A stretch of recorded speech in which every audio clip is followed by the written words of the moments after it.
Avant, quand j'étais toute petite, on ne mouillait que 100 mètres de longueur. On pouvait avoir dans les 50 kilos de poissons. Mais au jour d'aujourd'hui, il faut mouiller 1 kilomètre pour avoir au moins 5 kilos de poissons. Les captures baissaient de plus en plus et ça nous a amené à nous organiser pour pouvoir continuer à lutter contre les mauvaises pratiques de pêche qui nuisaient au développement et à la reproduction du poisson.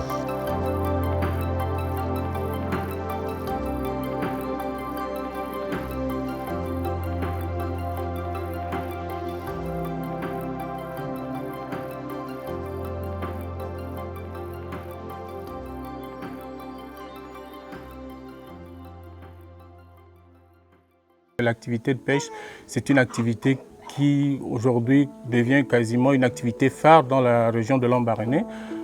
Beaucoup de populations s'adonnent à cette activité et ça contribue naturellement à la baisse des prises. Et donc il fallait tout faire pour non seulement favoriser les activités, je veux dire, apporter un appui à la gestion rationnelle de ces ressources. Donc, dans ces réaménagements, nous avons commencé par voir le maillage des filets et puis la façon de pêcher. Et nous avons donc contribué à faire en sorte que les populations puissent bénéficier de filets qui sont réglementaires, qui sont taille normale, mais qui représentent un coût pour ces populations parce qu'il faudrait que la différence entre un filet, synthétique, qui coûte 25 000 francs, et un filet qui est aux normes, qui lui vaut 100 000 francs, est énorme pour les populations. Donc vraiment la tentation est grande de se rabattre sur des filets qui contribuent non pas au maintien de la ressource, mais plutôt à l'appauvrir. Le changement est visuel parce que quand on avait commencé les activités de surveillance et de sensibilisation, il s'avère qu'on voyait beaucoup de gibier, beaucoup d'animaux. Et même les méthodes, les techniques de pêche, c'était des techniques prohibées. Mais nous procédons plutôt par sensibilisation. Nous la faisons de village en village, d'individu en individu, en essayant d'éduquer aux autres que cette pratique de pêche n'est pas bonne, ce type de filet que vous employez là n'est pas bon. Et en plus de cela, nous avons pensé à créer des zones de reproduction, donc des zones de repos biologique. Ça veut dire que dans ces zones-là, nous les avons ici 3. Ces zones-là sont interdites à la pêche.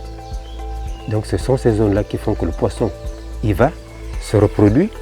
Quand on va à la pêche, on prend du poisson, on l'amène au village, on fait écailler, on met au fumoir, on le fait fumer.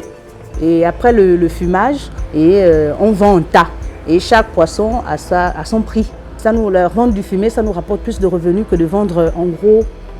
Qu'aujourd'hui, le Gabon se retrouve quasiment parmi les pays leaders en matière de protection de l'environnement et surtout en ce qui concerne la réduction de l'impact des changements climatiques. L'idée, c'était d'amener des pratiques innovantes. Mais vous savez, vous ne changez pas du jour au lendemain les pratiques dans une société, il faut du temps.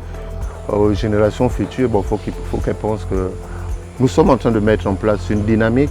Il faut que nous, après nous, que cette génération continue la dynamique qui est en train d'être mise en place. Il faut qu'on préserve notre planète.